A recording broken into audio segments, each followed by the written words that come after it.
right. And then we'll just need the clicker there because this won't work.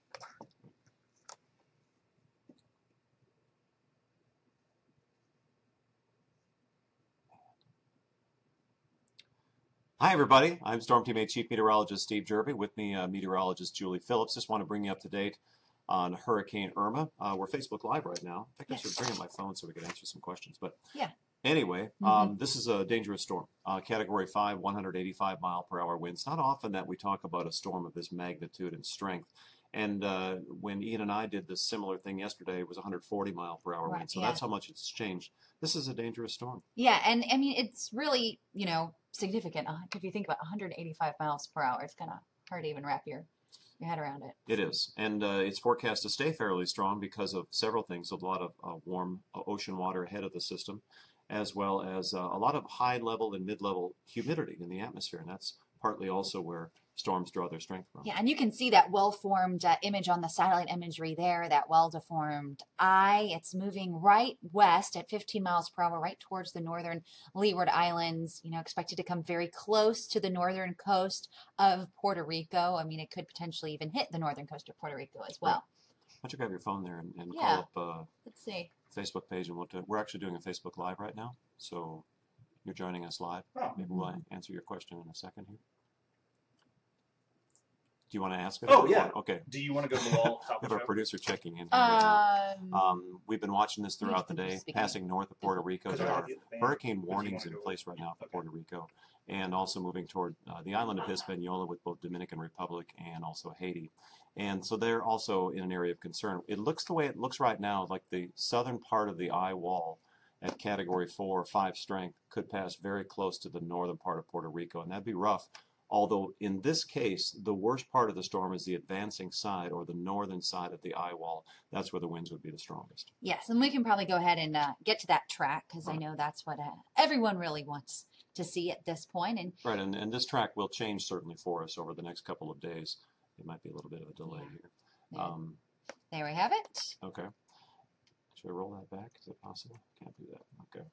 But this is talking about the strength of the storm over a period of time, as I was talking about, that it'll maintain its strength, and that over a period of time, typically storms are it's very difficult for them to stay at Category 5 strength, but with the weather conditions in place, we have every reason to think that it likely will stay at a 5 or 4 throughout this period. Yeah, I mean, it's been pretty consistent the last couple of advisories, some slight fluctuations in the maximum wind speed, but still a major, 5 storm over the next several days. And we can advance it, and it would at this point head toward the Florida Straits, which is the area between both Florida and Cuba. And of course, then the Florida Keys come to mind, in particular Key West. Now, that last forecast position is roughly around just south of Key West, and very close to where the European computer model has it, with 140 mile per hour winds. It harkens back to the Labor Day storm of 1935. That was one of a few Category 5 storms, one of 3 in the last century to hit the United States. Not at the same intensity in this forecast track, but it does remind us that storms can occur this time of year that are very intense. Yes, and I mean, we're heading right into the peak of hurricane season. September 10th is this Sunday, which is when we could potentially already be seeing impacts in Florida with this storm. So, yeah, just we'll have to wait and see with the track over the next several days. That's the toughest part, the waiting. The waiting, yes. And you'd think that that these answers are so easy, and why don't those people on TV know, or why don't they know at the National Hurricane Center? What we're reminded is when we're working with the globe and the heat and the energy, the atmosphere is highly unpredictable on a normal day, let alone trying to forecast a track of a major storm like this. Yeah, it absolutely is. And you can see that, we'll go ahead and pull up the hurricane hunters that were in there actually on flight, and the maximum winds they found still 180 miles per hour. So that's going to fluctuate, as they're within the storm, but still, very, very well organized system at this point that we're watching. Yeah, and they're flying out there regularly, as well as they're making observations across the country now.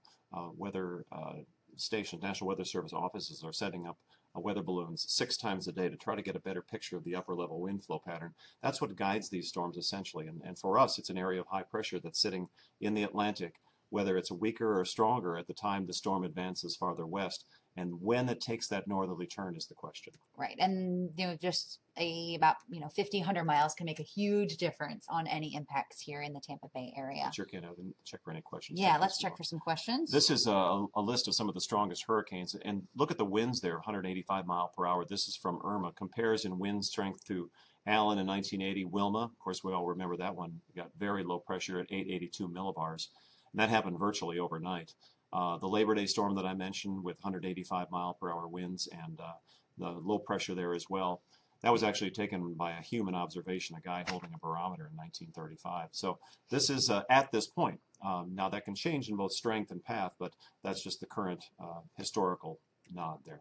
And most of the questions that we're getting in here is, a lot of people understanding, exactly, you need to be prepared ahead of time, but also a lot of folks wondering about their specific city, of Sure. course. It's just too early to give you, exact impacts on, if you're in Newport Richey versus Tampa versus Lakeland or on the east coast of Florida, where you have to figure out a better idea of the track when it's going to make that turn north before we can really give you those impacts. Yeah, we're talking about thousands of miles, square miles of the ocean here.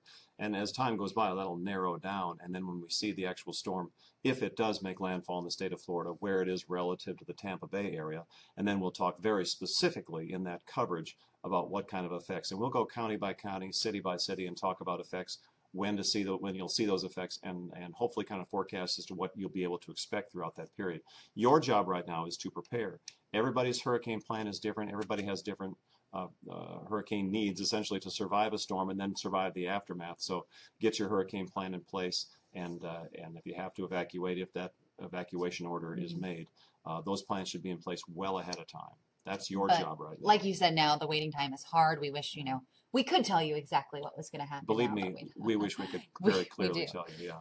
So there's the forecast track. Kind of trended with some of the models. The GFS goes more east. The Euro kind of took it more up the center peninsula. But the outlier here to the west is actually the H-Wharf model, which has been a fairly accurate model over the long period of time. So we'll watch that H-Wharf and see if that has more accuracy. But we definitely watch these two, the GFS in green, the European model in red.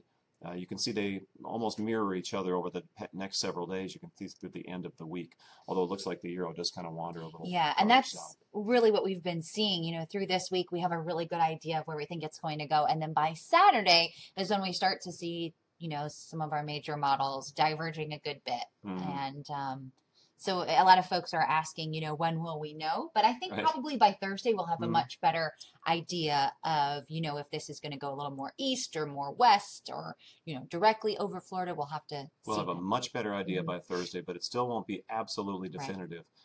I've seen these storms change on a dime, even at the last minute. So it's just to know that this is what we live with in the state of Florida, this type of risk, and this is just what we live with. So let's get through it calmly and just communicate through it. And like I said, just be prepared is the best way. Here's the big divergence you were talking about. As this gets into late Sunday into Monday, the red is the European model, the green is the GFS model. So that trended a little east. The GFS trended a little east today. So is one model more reliable than the other? Well, the Euro, quite honestly, has been a little bit better. But that doesn't mean that it is in this particular situation. That's the deal with dealing with computer models. And also, some folks were asking as far as the timing of impacts, regardless of which model, actually becomes more accurate. The earliest impacts we'd probably see, any rain bands, things like that, would probably be on Sunday in the Tampa Bay area.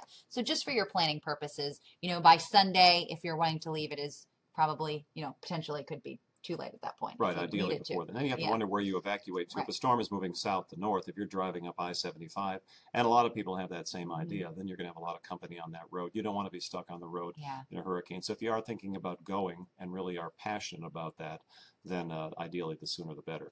But there is no evacuation order issued. Ideally, you stay in your home or nearby your home or at a friend's house or a relative's house or something like that. Sea surface temperatures, I talked about that ocean heat content, and the wind shear forecast as well. That typically plays a large part in tearing apart a storm or providing upper level winds.